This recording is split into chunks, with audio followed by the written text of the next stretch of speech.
What's going on, everyone? Welcome to my channel, and if you're new here, this is just an E91 328xi build, and if you're a returning subscriber, you already know all the little details about it. So as you can see, I'm in my car. I'm going to make a quick video of the little updates that I can see here, and I'll give you a little bit of a sneak peek of what I got in the back and what I'll be reviewing today. So first on the list, I got my actual headlight switch, and the correct one with the automatic headlight functionality, and that is for the neons, or however you pronounce it. I know I always butcher that name, but anyways, you know what I'm talking about. If you haven't seen that video, please go check it out. It's going to be the latest one before this one. So I'll show you that here shortly. And then I got F-Series double slotted grills, and I finally fitted the top grills onto my actual carbon fiber hood, so it actually looks very well put together, and I'll show you guys that here in a bit. And I know if you guys are not picking it up, but it is windy outside. I do have my external mic, so hopefully it doesn't pick up any wind, and if it does, I do apologize in advance. But that really tied my car a whole lot together. The whole front end looks good. I finally went to a gloss black, and I was so nervous about drilling into my carbon fiber hood to putting these top kidney grills on, or the top part of the grill, and it absolutely looks stunning. And I'm just hitting myself over the head why I didn't do it sooner. So I'll be showing you that. That's the only thing on the outside.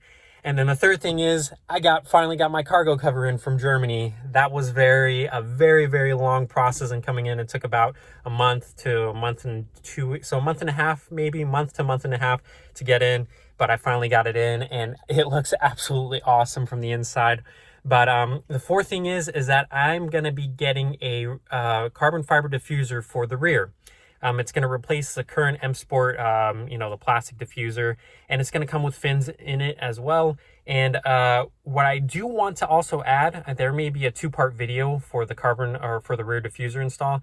I want to install a Formula One rain light, or as people may call it, a third brake light.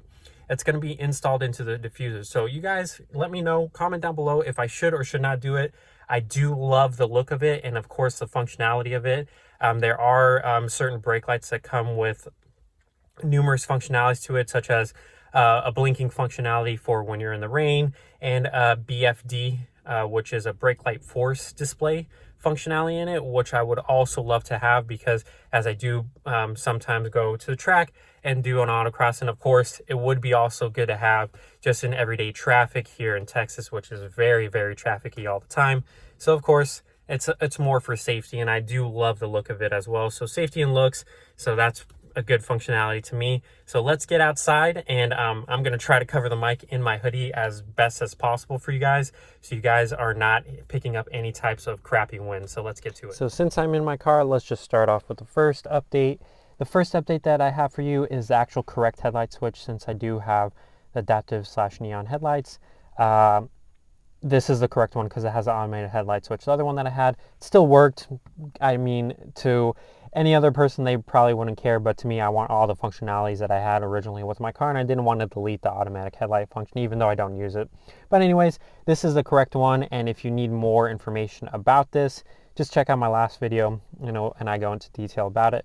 And this little knob that I didn't figure out in my last video, this was for the headlight adjustment. Obviously, US spec cars, we never got these cool functions like in Europe.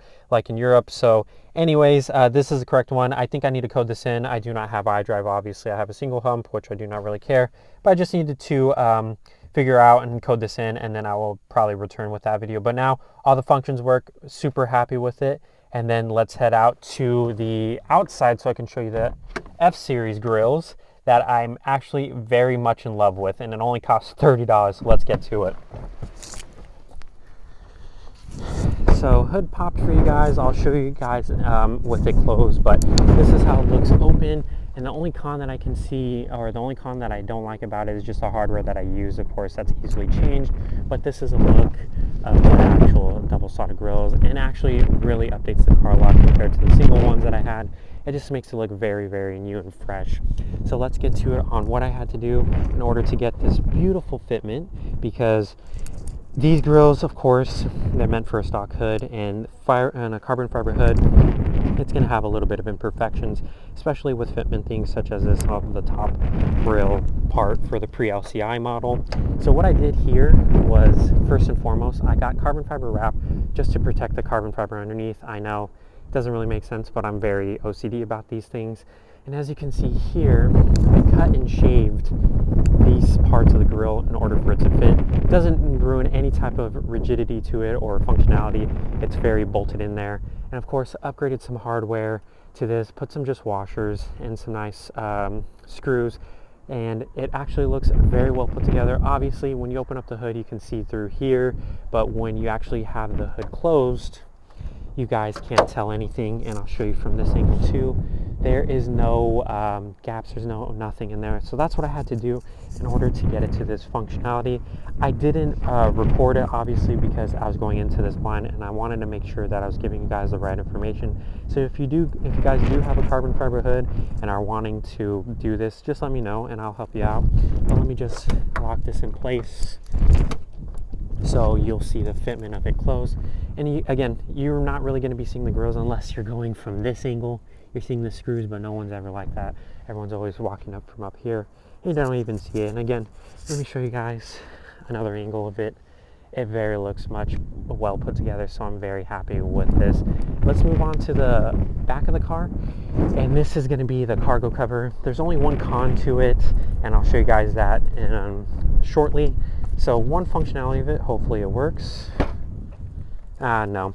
So this is what it's supposedly, oh, well, now it's a little bit late. Okay, thank you, car.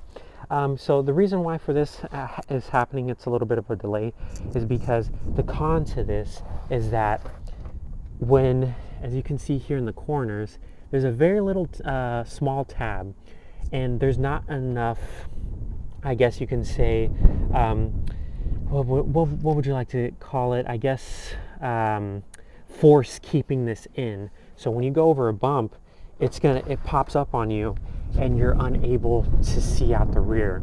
So what I looked up on the forums, it was a simple and quick fix for me, which was, I'll show you this right here, is I just put electrical tape.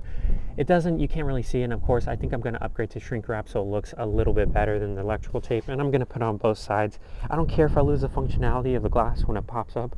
I'd rather keep the cargo cover closed when, of course, I'm driving around, have something in the back, and I have groceries or whatever not. It keeps it cool. Of course, in Texas, I need that very much so.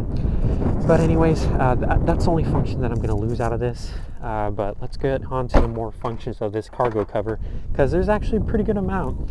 There's actually a golf umbrella holder underneath here, and I mean, it doesn't really need to be a golf umbrella. It can be any umbrella that you can hold in here, and it'll retain this. And of course, have the dog net open. I love it because this is what you see in Europe, and absolutely love it. I mean, coming from Germany, this is what I saw growing up, and I absolutely wanted to replicate that. The next functionality is that this can attach, so this cargo cover clip right here will clip into place to these two. So when you fold down the chairs and you have your dog or whatever, or you can use that as a cargo net, whatever your function you want to use it at, you raise this net and you install it right there.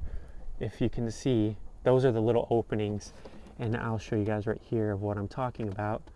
Right there. See how it's clipped into place?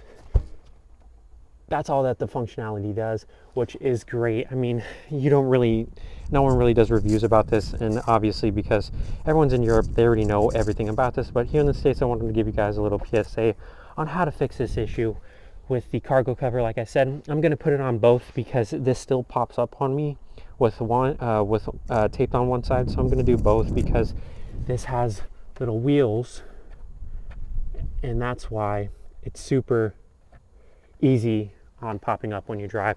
And I just want to keep it closed when I drive. Obviously, I just want to use that functionality. But let's get on to the diffuser that I want to replace, which is this one. And like I said before, this is going to take around 2.5 weeks to come in, which I'm very happy about. I really want to install that rear brake light, the third brake light, and it's just of course going to be in the middle right here. I don't know, there's not a lot of forums about it, not a lot of moldings, not a lot of brackets to keep it in place. So that's going to be one trick of installing that rear brake light. I'm back in my car, no more wind noise, thank God. But anyways, I hope you enjoy the content that I threw out. I know it's not a lot that I normally do, but I just wanted to update you as I'm going along, because the build is starting to slow down because I'm starting to run out of things to do to it. So interior is a priority now. Carbon fiber bits are the priority. And of course, I'm still saving up for the next phase in my project, which would be the 335D swap. So that's also in the works, and that's going to take some time to do so. But we will get there eventually, everyone. And thank you for all the love and support. I finally hit 400 subscribers. I know that's not a lot. I'm around like 418, 419 right now. But I thank every one of you, because without you guys, I wouldn't be doing this. That is why I do this, so I could be the best content creator for our platform and continue to do so. If you guys are any in the local area of Texas or whatever like that, I'll be more than happy to, meet up with you guys, because there's not a lot of E91s here. Where I'm at in San Antonio, there's not a lot of E91s. I haven't even seen one in the 2 years of ownership that I've had with this vehicle. So I'd love to meet you guys. And again, if you have any questions or concerns, please don't be afraid to DM me. I'll get back to you as soon as possible, as is I'm busy with work and, life. It just happens.